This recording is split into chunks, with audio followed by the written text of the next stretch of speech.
Hello అండి. ఈరోజు మనము బేకరీ స్టైల్‌లో క్రిస్పీగా పైన లేయర్స్ తోటి లోపల సాఫ్ట్‌గా ఉండే ఎగ్ పఫ్‌ని ఇంట్లోనే ఎలా తయారు చేయాలో చూద్దాము. దీనికోసము ఆహ్, ఒక 5, 6 ఎగ్స్‌ని ఉడికించి పైన షెల్ తీసి పెట్టుకోవాలి. తర్వాత ఒక రెమ్మ కరివేపాకు, 3, 4 వెల్లుల్లి రెబ్బలు, 2, 3 పచ్చిమిర్చి, కొంచెం కొత్తిమీర, వీటన్నిటిని తీసుకొని సన్న సన్న ముక్కలుగా కట్ చేసుకోవాలి. తర్వాత కర్రీ క్వాంటిటీకి సరిపడన్న ఆనియన్స్ని తీసుకొని వాటిని సన్నగా పొడవుగా కట్ చేసి పెట్టుకోవాలి. ఈ ఎగ్స్ని కూడా నిలువుగా కట్ చేసుకొని పెట్టుకోవాలి. ఒక ప్యాన్ తీసుకొని అందులో 2 టేబుల్ స్పూన్స్ ఆయిల్ వేసుకోవాలి. తర్వాత ఆయిల్ వేడైన తర్వాత ముందుగా కట్ చేసి పెట్టుకున్న వెల్లుల్లి రెబ్బల్ని అందులో వేసి పచ్చివాసన పోయేదాకా వేయించాలి. తర్వాత పచ్చిమిర్చి, అదేవిధంగా కరివేపాకు ఈ రెండింటిని వేసి కొంచెము ఫ్రై చేసుకోవాలి. తర్వాత ఇప్పుడు మనము ముందుగా కట్ చేసి పెట్టుకున్న ఉల్లిపాయలను కూడా అందులో విడివిడిగా చేసుకుంటూ వేసుకోవాలి. దీన్ని కూడా ఒకసారి కలిపేసి దీంట్లోకి ఈ స్టేజ్లో ఉన్నప్పుడే కొంచెము అంటే రుచికి సరిపడా సాల్ట్, కొంచెము పసుపు వేసి మళ్ళీ ఒకసారి కలిపెట్టుకోవాలి.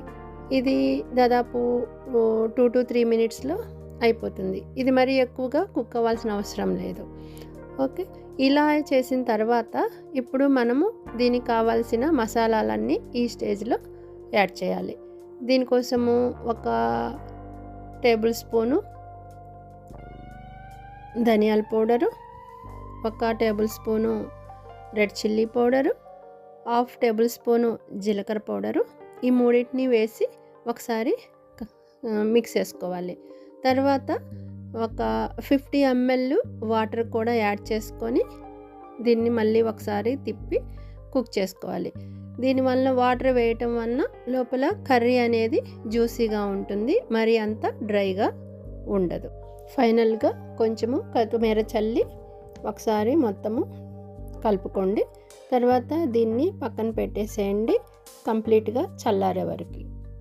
ఇప్పుడు మనము ఒక ట్రే తీసుకొని అందులో ఫాయిల్ పేపర్ కానీ లేదంటే గ్రీజ్ పేపర్ కానీ పెట్టేసి దానిపైన ఆయిల్ కానీ బటర్ కానీ అప్లై చేయండి. దీనివల్ల పఫ్స్ అనేవి మీకు ట్రేకి అంటుకోకుండా ఈజీగా వస్తాయి. ఇప్పుడు పఫ్ షీట్ తీసుకొని దాన్ని స్క్వేర్ షేప్లో కట్ చేసుకోండి. తర్వాత వీటి 4 వైపులా ఎడ్జ్లకి ఆ వాటర్ని అప్లై చేయండి. ఈ వాటర్ అప్లై చేయటం వలన ఫోల్డ్ చేసినప్పుడు ఆ 2 లేయర్స్ అనేవి విడిపోకుండా వస్తాయి. ఇప్పుడు పఫ్ షీట్ మీద ముందుగా కొంచెం కర్రీ పెట్టండి. దానిపైన ఎగ్ని హాఫ్గా కట్ చేసుకున్న ఎగ్ని బోర్లించి పెట్టండి. తర్వాత దీన్ని వీడియోలో చూపిస్తున్నట్లు 2 కార్నర్స్కి అంటిపించండి. తర్వాత దీన్ని ఈ 2 వైపులా ఫోర్క్ తోటి ఒకసారి గట్టిగా ప్రెస్ చేయండి. దీనివలన పఫ్స్ అనేవి విడిపోకుండా మనం ఎలా అయితే స్టిక్ చేసి పెట్టామో అలాగే వస్తాయి. ఓవెన్ని ముందుగానే 220 degrees దగ్గర ప్రీహీట్ చేసి పెట్టుకోండి. తర్వాత ఈ ముందుగా ఇప్పుడు తయారు చేసుకున్న పఫ్స్ అన్నిటినీ ట్రేస్ పైనకి పెట్టి అరేంజ్ చేసుకొని వాటిపైన కత్తితో చిన్న చిన్న ఘాట్లు పెట్టి వాటిపైన కొంచెము బటర్ని అప్లై చేయండి. దీనివల్ల లోపల కూడా మనము ఇంతకుముందు ఆనియన్స్ని హాఫే కుక్ చేసాం కదా, ఈ బేక్ చేసే ప్రాసెస్లో మిగిలిన హాఫ్ అనేది బాగా కుక్ అవుతుంది. వీటన్నిటినీ కూడా అరేంజ్ చేసిన తర్వాత మనము ఓవెన్లోకి పెట్టేసేద్దాము. తర్వాత ఇది మ్యాక్సిమము 8 to 10 మినిట్స్లో కుక్ అయిపోతుంది. మధ్యలో అప్పుడప్పుడు ఒకసారి చెక్ చేసుకోండి.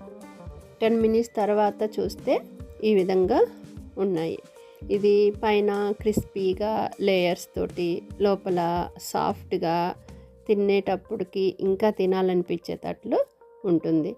ఇది మీకు ఎప్పుడైనా చాలా ఈజీగా, సింపుల్గా, ఇంట్లో ఉన్న ఇంగ్రీడియంట్స్తో చాలా సింపుల్గా చేసుకోవచ్చు.